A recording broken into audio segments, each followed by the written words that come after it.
Steve Foshty. Today you are going to be reading Leaving the Cottage from Starlight on page number 122. Now, by looking at the pictures in the story, we can tell that it is set years ago.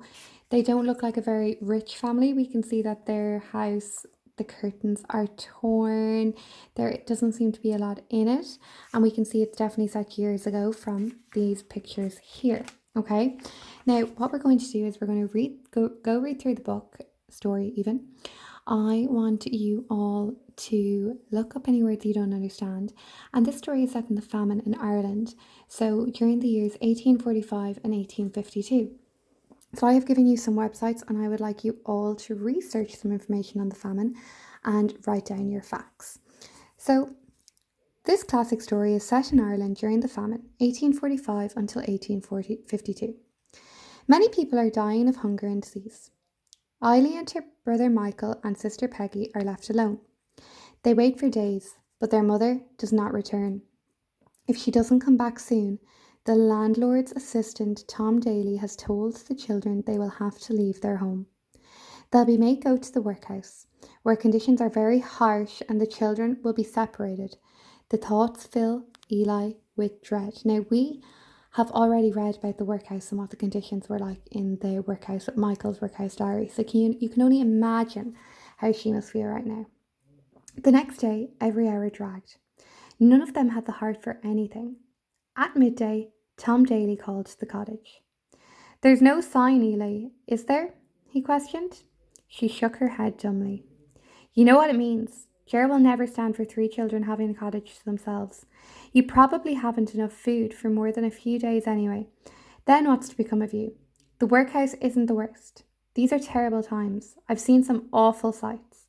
There'll be a crowd on the walk. We'll be leaving tomorrow about mid-morning. Be ready, Eli.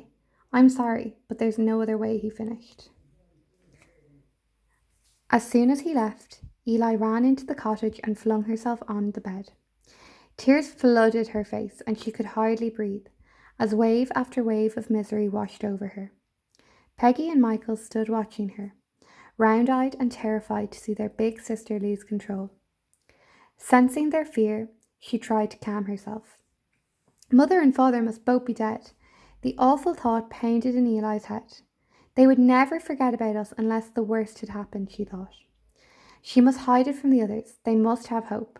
She remembered how upset Peggy was when Bridget died and when Mother left. She tried to clear her head to think. "I'll be all right. Just get me a sup of water, Michael, like a pet," she asked as she dried her eyes and wiped her nose. "What does it mean, Eli?" Michael's young face was pale with worry. His large dark eyes filled with fear. "I don't know, Dotes. I don't know. Maybe something has happened to Mother or Father and they can't get back for a while," she assured them. "But Eli, the workhouse! I'd be split from you and Peggy and we'd all be separated from Mother and Father. Dan Collins told Pat and me the place are full of disease and that you can hear people screaming when you walk by. I'll not go. I'll take my chance," said Michael in defiance.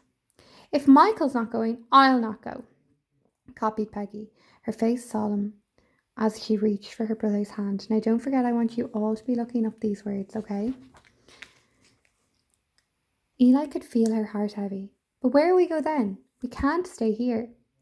"What about our friends?" queried Michael. "The Collinses or Mary Kate?" "Michael, think. Please think," said Eli. "The Collinses are good neighbours, but Teresa has the fever and Mrs. Collins isn't well either. How could they feed and keep an extra 3? And as for Mary Kate, she has a good heart, but her cottage is tiny and she barely has enough to keep herself and Nanny, her goat, and her old dog Tinker." They all fell silent. "What about the relations?" piped up Peggy. Eli and Michael both turned to her. "Not grandmother and grandfather in heaven, and we don't know about Auntie Kitty, but the aunts that made the cake," she carried on. "The ones in all the stories, they'd have us." "You mean the grand aunts, Nano and Lena in Castle Taggart? That's so far away. How could the 3 of us make such a journey? I remember the time grandmother was sick and dying and mother went back home to see her. It took her days to get there, and she travelled by pony and trap. We'd have to walk. It would take us weeks, and anyway, how would we find our way? And something could have happened to the aunts." Eli tried to keep the hopelessness out of her voice. It's better than the workhouse, suggested Michael. They're family, and mother and father could come and get us there. Please, Eli, we've got to stay together. So this is an extract from Under the Hawthorn 3 by Marita Conlon McKenna. Okay, so if any of you have an interest, it is a very good book. So our questions is what job does Tom Daly do? What does Tom say the children must go? Why does Tom say the children must go to the workhouse? What does Eli think has happened to their parents and why? Why doesn't Michael want to go to the workhouse? Where does Peggy think we should go? And how do you know that Peggy looks up to her big brother? Okay. And then your comprehension questions, read between the lines.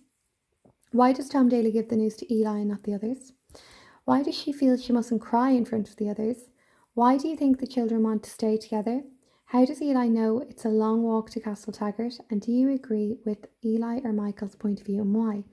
And write 2 sentences to describe her character. So what I want you all to do is I want you all to have a quick read of that story again, and you're also going to do a bit of research on the famine, okay? And you're going to try to understand how they really did feel at that time and everything that their family might have gone through, okay? So well done, really, really good work. Keep it up, Ranga Slán.